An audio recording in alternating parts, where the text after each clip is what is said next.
अनामियम के सभी दर्शकों को सादर प्रणाम। आज हम बात करेंगे थायराइड डिसऑर्डर के बारे में।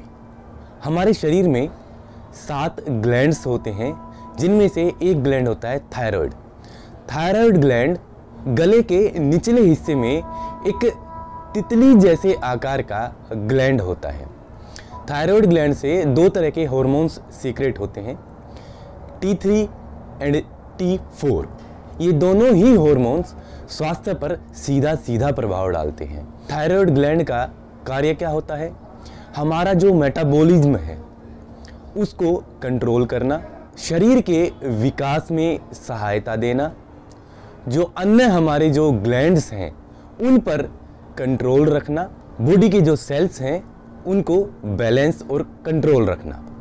थायराइड ग्लैंड के डिसऑर्डर की वजह से 2 तरह की बीमारियां हो जाती हैं, एक हाइपोथायराइड और दूसरी हाइपरथायराइड। हाइपोथायराइड में हार्मोन्स का सीक्रेशन कम हो जाता है, जिसकी वजह से मोटापा बढ़ने लग जाता है, और हाइपरथायराइड में हार्मोन्स का सीक्रेशन ज़्यादा हो जाता है और शरीर दुबला पतला होना शुरू हो जाता है। ज़्यादातर लोग हाइपोथायराइड से ग्रसित हैं, विशेषकर महिलाएं।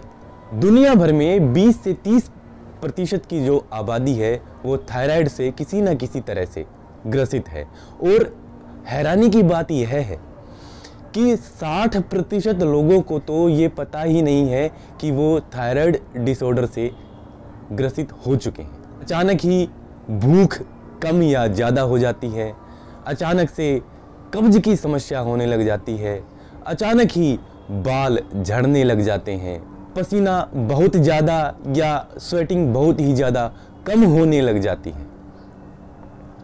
ये सब जो सिम्टम्स हैं ये सिम्टम्स थायराइड के ही हैं, चाहे वह हाइपोथायराइड हो चाहे वह हाइपरथायराइड हो। थायराइड एक ग्लैंडुलर डिसऑर्डर है, यानी कि ग्लैंड के डिसऑर्डर की वजह से यह प्रॉब्लम आ जाती है। इस थायराइड ग्लैंड के डिसफंक्शनिंग की वजह से अन्य बीमारियां भी शरीर में पनप जाती हैं, जिसमें कॉन्स्टिपेशन, हार्ट की problems, diabetes, high blood pressure etcetera. तो इस थायराइड का मुख्य कारण क्या है? थायराइड का मुख्य कारण होता है हमारा आहार, विहार, आचार और विचार। आहार में हम जो इम्बैलेंस्ड फूड डाइट लेते हैं, विहार में जो हमारी तनावग्रस्त जीवन शैली है, आचार में हमारा जो बिहेवियर है, हमारा जो आचरण है, और विचार में जो हमारी इस आचरण के लिए थॉट्स हैं, ये सब थायराइड ग्लैंड के डिसफंक्शनिंग के लिए जिम्मेदार होती हैं। दुनिया भर में कोई भी एलोपैथिक डॉक्टर ऐसा नहीं है जो थायराइड को पूरी तरह से ठीक कर सकता है। जितनी भी दवाइयाँ आती हैं वो सभी की सभी थायराइड को मैनेज करने के लिए होती हैं, ना कि ठीक करने के लिए। जो दवाइयाँ हैं वो दवाइयाँ T3, T4 हार्मोन्स जो हमारी बॉडी में थायराइड बनाता है उसका सब्स्टिट्यूट होती हैं। वो T3, T4 कम करने के लिए या ज़्यादा करने के लिए दवाइयाँ दी जाती हैं। बेसिकली T3, T4 को मैनेज करने के लिए दवाइयाँ दी जाती हैं, ना कि थायराइड को ठीक करने के लिए। योग ही एक ऐसी पद्धति है जिसके द्वारा हम थायराइड को पूरी तरह से ठीक कर सकते हैं, इसकी फंक्शनिंग को हम ठीक कर सकते हैं। तो आइए जानते हैं वो कौन से आसन हैं, प्राणायाम है, क्रियाएं हैं जिनके द्वारा हम थायराइड को ठीक कर सकते हैं। सबसे पहले यह जान लीजिए कि दोनों तरह के ही थायराइड, हाइपो और हाइपर, एक दूसरे से विपरीत हैं। इसलिए हमें जो योग की पद्धति अपनानी है उस पद्धति में हमें पहले यह देख लेना चाहिए, यह सुनिश्चित कर लेना चाहिए कि हमें किस तरह का थायराइड है। तो सबसे पहले हमें जिस थायराइड में हम मोटा होते जा रहे हैं, हाइपोथायराइड, उसके लिए हमें कौन से आसन करने चाहिए। सबसे पहले मार्जरी आसन। इस तरह सांस भरते हुए ऊपर की तरफ जाएंगे और सांस छोड़ते हुए नीचे की तरफ।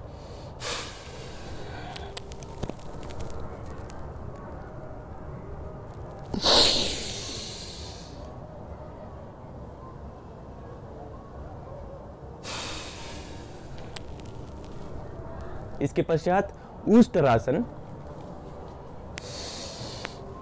सांस भरते हुए हाथ को इस तरह पीछे लेके जाएंगे, फिर दूसरा हाथ,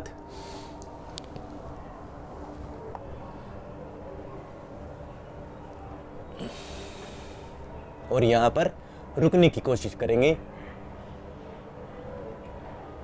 इसके पश्चात जानु शीर्षासन। पंजों को पकड़ेंगे, सर को घुटने पे लगाने की कोशिश करेंगे। यदि नहीं लग पाता है आपका सर घुटनों पे, तो जितना संभव हो उतना हम यथाशक्ति प्रयास करेंगे। सांस छोड़ते हुए नीचे की तरफ।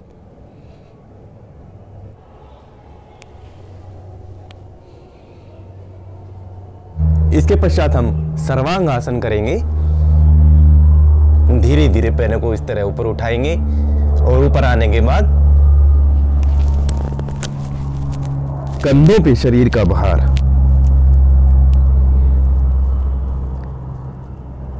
और इसी आसन के तुरंत पश्चात धीरे धीरे हलासन का भी अभ्यास करेंगे। इसी तरह धीरे धीरे वापिस आएंगे।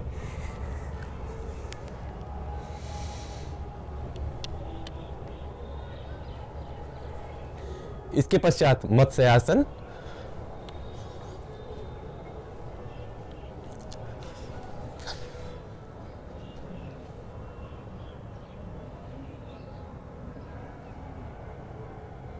जो लोग हाइपरथायराइड से, यानी कि दुबला होने का जो थायराइड है उससे परेशान है, उन्हें मार्जरी आसन, सेतुबंध आसन, भुजंग आसन, शिशु आसन और शवासन का अभ्यास करना चाहिए।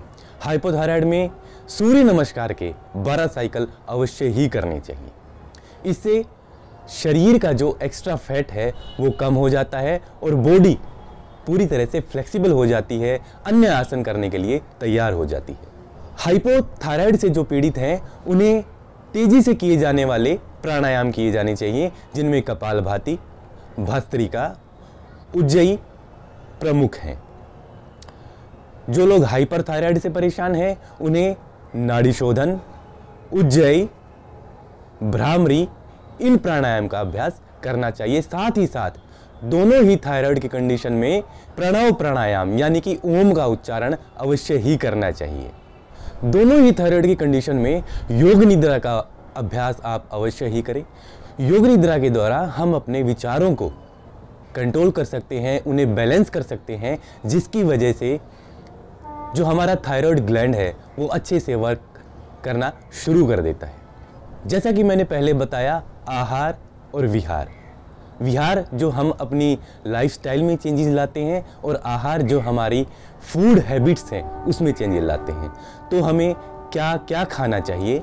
सेब, नारियल का तेल, मौसमी सब्जियां और मौसमी फल, एक बैलेंस्ड और न्यूट्रियस डाइट हमें लेनी चाहिए। साथ ही साथ हमें अवॉइड क्या क्या चीज़ें करनी चाहिए? मैदा, चाय, कॉफ़ी, चीनी, जंक फूड, फास्ट फूड, तला हुआ, मसालेदार, ये सब भोजन हमें त्यागना चाहिए। तो इस तरह हमें अपना आहार बैलेंस्ड और न्यूट्रियस करना चाहिए।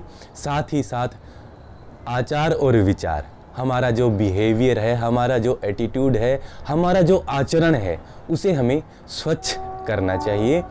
और साथ ही साथ हमारे जो विचार हैं, विचारों में पॉजिटिविटी लानी चाहिए।